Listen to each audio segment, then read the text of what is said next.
Histoire d'un jour, une émission Mémoire Sport avec Guillaume Barret. Nous sommes aujourd'hui le 8 novembre, direction les Pays-Bas et un champion de la race des vainqueurs.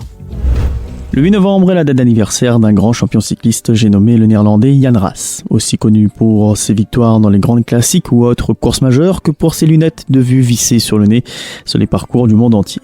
Né en 1952, il débute chez les professionnels au milieu des années 70. Champion des Pays-Bas en 1976, il ne lui aura fallu qu'une seule saison chez les pros pour qu'il décroche sa première victoire de prestige. Ce sera sur Milan-San Remo l'année suivante. La machine Raas est désormais lancée, une machine à succès. Sa première victoire d'étape individuelle sur la Grande Boucle, notamment en cette année 1977. En 1978, l'Amstel Gold Race, chez lui, et de nouvelles étapes du Tour viennent garnir son palmarès. Mais le plus beau reste à venir.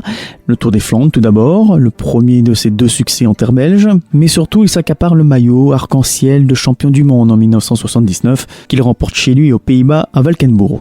Au total de sa carrière, Jan Raas aura ainsi collectionné une dizaine d'étapes sur le Tour de France, s'adjugera 2 victoires dans Paris-Tours et se paiera le luxe de sublimer les pavés de Paris-Roubaix en 1982, celui qui remportera un 3e et dernier titre de champion des Pays-Bas en 1984 et aussi, encore à l'heure actuelle, le détenteur du plus grand nombre de titres dans sa course fétiche, l'Amstel Gold Race, avec 5 titres à son actif. Allez, on se donne rendez-vous demain pour d'autres histoires d'un jour avec Mémoire Sport.